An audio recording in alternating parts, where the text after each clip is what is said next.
You guys have been to the Jamaica Inn how many times? 23 years. The Jamaica Inn is one of Jamaica's most legendary hotels, with a colonial vibe that feels timeless, where Marilyn Monroe and Arthur Miller toasted their honeymoon, where Winston Churchill came to paint. But what's really got my attention here is the cult-like devotion to this place. I've been to Jamaica Inn 32 times. It's our 32nd time. But to be honest, when I first arrived, I was disappointed. So what am I missing? I want to know why the Jamaica Inn keeps people coming back year after year.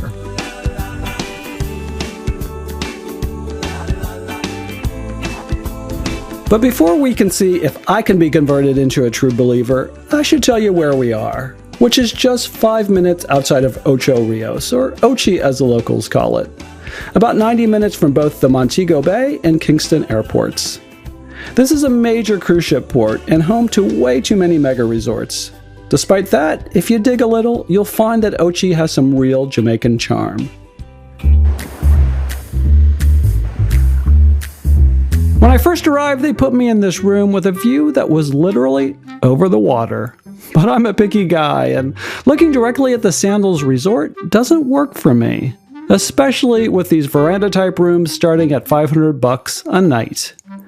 So I head back to the underwhelming lobby and talk the manager into giving me some other options. Room 2 is almost identical to Room 1, except for the setting. And now I'm starting to get it. Yes, the bedroom itself is pretty small and feels a bit worn out in places, and the bathroom's tight and has a mid-90s bad makeover vibe.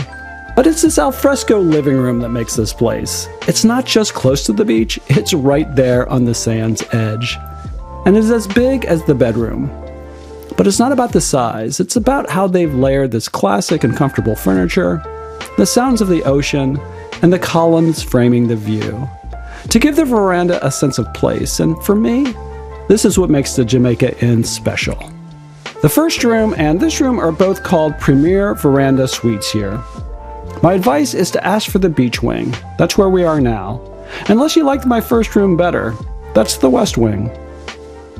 Anyway, as much as I love the veranda, I still have some doubts about this place. So back to my quest to figure out why folks are so loyal. I have a feeling the beach will help us answer that, but first, let's eat. There are 2 dining venues here. This formal restaurant with a dress code and a formality I don't want to deal with tonight, especially when behind door number 2 is Teddy's, the hotel's laid-back beach barbecue joint.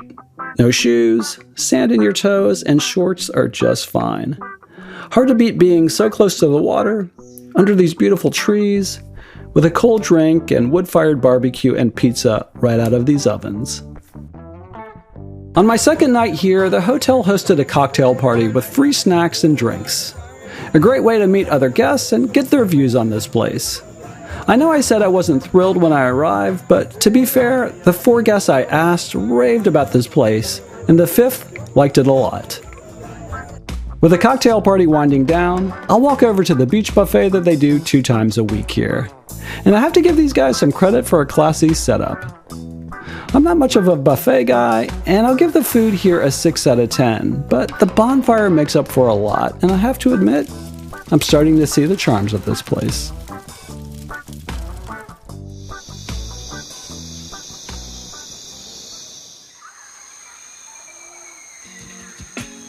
The formal dining venue doubles as the breakfast spot, which is nothing special.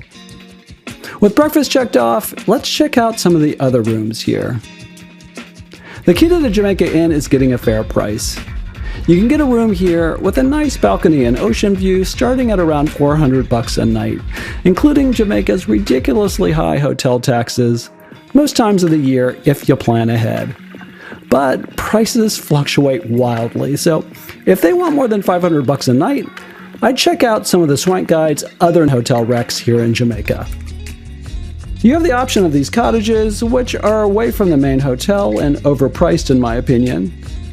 There's also these bungalows, which can cost upwards of $1,000 a night for something with not the much charm.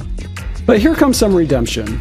Of the 11 hotels we test drove in Jamaica, the Jamaica Inn has one of the nicest, if not the nicest, beach.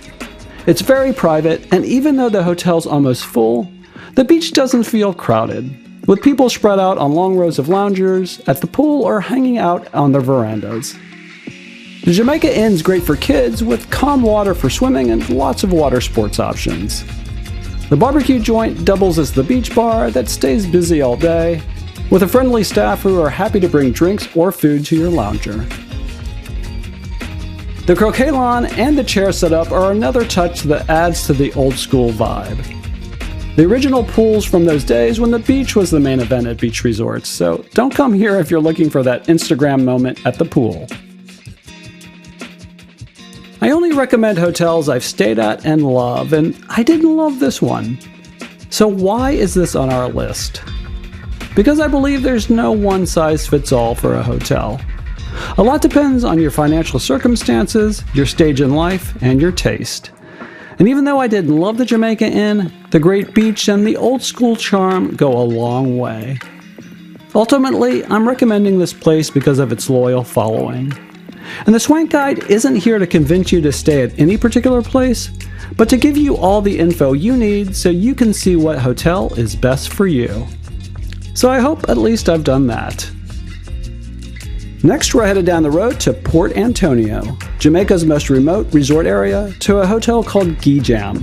That's at the center of the island's incredible music scene, and it's the first place I've ever stayed that's both a hotel and a recording studio. Thanks for watching, and see us in the next video. So, wow, you must really love the place. And yeah, this is the place for us. It's